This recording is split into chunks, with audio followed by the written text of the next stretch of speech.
आगे इसमें लिखा हुआ है कि after months of careful recording, यानी कि महीनों तक बड़े ध्यानपूर्वक रिकॉर्डिंग करने के बाद, किस चीज़ की रिकॉर्डिंग, द फेरोज फिनररी ट्रेजर, यानी कि जब उस राजा टूट के अंत्येष्टि यानी कि अंतिम संस्कार के समय जब उनको दफनाया गया था तो उनके ताबूत के साथ कुछ और भी खजाने दफना दिए गए थे। तो उन सभी खजानों का महीनों तक बड़े ध्यान से रिकॉर्ड बनाने के बाद कार्टर, यानी कि जो उनकी जांच कर रहे थे, कार्टर बिगन इन्वेस्टिगेटिंग, कार्टर ने जांच करना शुरू कर दिया। हिज 3 नेस्टेड कॉफिन, यानी कि उनके साथ में 3 कॉफिन और थे, यानी कि 3 ताबूत और थे, उनकी जांच करना शुरू कर दिया। 3 नेस्टेड कॉफिन्स का होता है कि उनके साथ ही 3 कॉफिन और दफनाए गए थे। ओपनिंग द फर्स्ट, और उनमें से पहले ताबूत को खोलने पर ही फाउंड, उन्होंने पाया a shroud adorned with the garland, यानी कि उस ताबूत के अंदर उन्होंने एक कफन को पाया जो कि फूल मालाओं से सजाया हुआ था।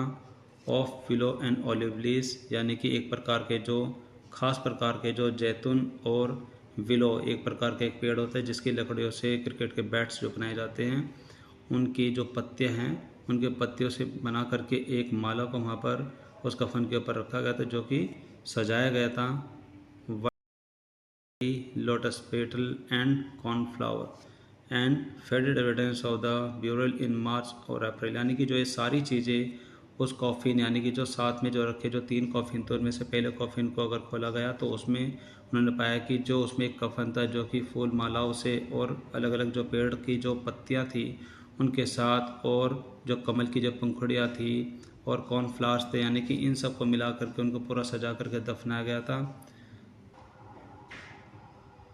The faded evidence of a burial in March और अप्रैल, और जितने भी सारे सबूत थे जो कि पहले ताबूत के अंदर उनको मिले थे, तो ये सभी जो चीज़ें थी वो फीकी पड़ गई थी। तो वो इस बात का सबूत था कि द फेडेड एविडेंस, यानी कि फीके पड़े हुए जो सबूत थे, ऑफ ए ब्यूरल, यानी कि जो उनको दफनाने का जो कार्य किया गया था इन मार्च और अप्रैल, वो इस बात का सबूत था कि उनको मार्च या फिर अप्रैल में दफनाया गया। When he finally reached the mummy, और जब वो जांच करते करते अंतिम रूप में मम्मी तक पहुँचे, यानी कि जब वो चीज़ों को जांच करते करते मम्मी तक पहुँचे, यानी कि राजा टूट के शरीर तक पहुँचे, दो हालांकि ही रेन इनटू ट्रबल, यानी कि हालांकि उनको बहुत सारी परेशानियों का सामना करना पड़ा, यानी कि उनके सामने बहुत सारी परेशानी आई। The ritual resin had harden, कि जब उनको दफनाया गया था तो उसमें एक प्रकार का गोंद या फिर राल का प्रयोग किया गया था जो कि समय के चलते हुए वह बहुत ही सख्त हो गया था। सीमेंटिंग टूट, और जिसकी वजह से राजा टूट का जो शरीर था वो भी पूरी तरीके से सख्त हो गया था और वो पूरी तरीके से चिपक भी गया था टू द बॉटम, उस कॉफिन की तली से, of his gold solid coffin, यानी कि जो उनका सॉलिड गोल्ड कॉफिन था उसकी तली से उनका शरीर पूरे अच्छे तरीके से चिपक गया था। तो ऐसी स्थिति में आगे इसमें लिखा हुआ है कि not amount of legitimate force could move them, यानी कि किसी प्रकार का जो बल था, यानी कि उसको अलग करने की कोशिश की गई तो किसी प्रकार का जो बल था वो कामयाब नहीं हुआ कि उनको अलग अलग किया जा सके। कार्टर रोट लेटर, कार्टर ने बाद में लिखा what was to be done, यानी कि क्या किया जाए, यानी कि बड़ी विकट स्थिति उनके सामने आ गई थी। आगे इसमें लिखा है कि the sun can beat down like a hammer, कि जो सूरज है वह उसको ढीला कर सकते हैं, यानी कि उसको बीट डाउन कर सकते हैं, लाइक ए हैमर, एक हथौड़े की मार की तरह। फार साउथ इन इजिप्ट, यानी कि मिस्र का जो दक्षिण में जो दूर का जो एरिया है, दूर का जो क्षेत्र है, वहाँ पर जो सूरज की किरणें बहुत ही तेज़ पड़ती हैं जिसकी वजह से सूरज की किरणों में जो तपन है, जो गर्मी है, उसकी वजह से जो वो जमा हुआ जो कि सख्त हुआ हुआ जो गोंद है जिसकी वजह से राजा टूट का शरीर उनके ताबूत में चिपक गया था उसको ढीला किया जा सकता है। एंड और Carter try to use it, और कार्टर ने इसको प्रयोग करने की कोशिश की टू लूजन द रीजन, यानी कि उस जमे हुए राल को ढीला करने के लिए। फॉर सेवरल आवर्स, कुछ घंटों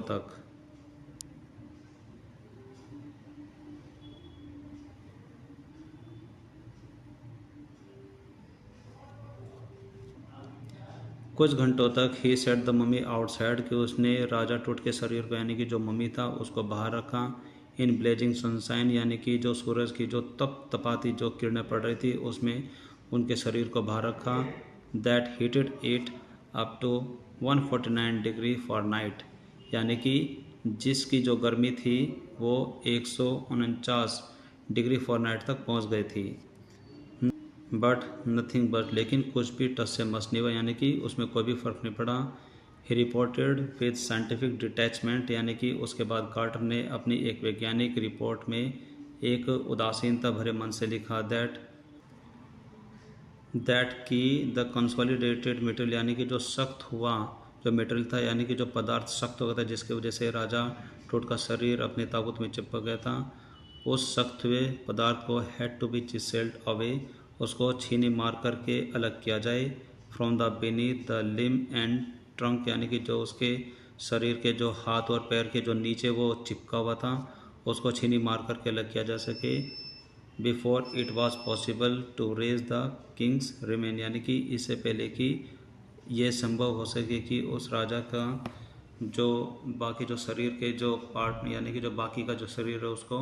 आगे ऊपर उठाया जा सके, इससे पहले कि वहाँ पर वो छीनी की मार से उनको अलग किया जा सके।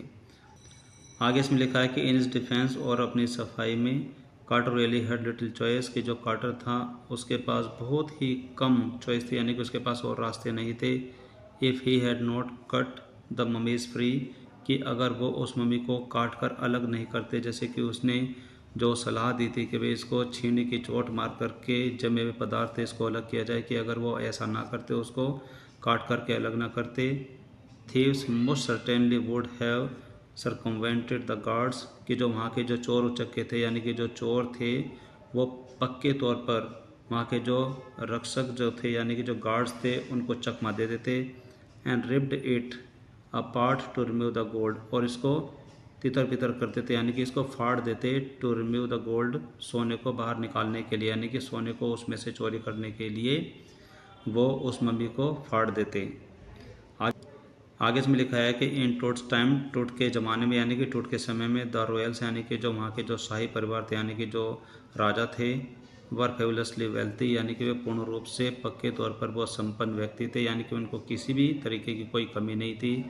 एंड दे थॉट, और वो हमेशा सोचते थे, और होप्ड, और आशा करते थे, they could take their riches with them, कि वो अपनी मृत्यु के बाद अपनी जो रिचेस है, यानी कि जो अपनी जो धन संपदा है उनको अपने साथ ले जाएंगे। For his journey to the great beyond, यानी कि अपनी यात्रा के लिए, यानी कि जब महाराजा टूट की, यानी कि राजा टूट की जब मृत्यु हो गई थी, तो उस मृत्यु के बाद की यात्रा के लिए, यानी कि जब वो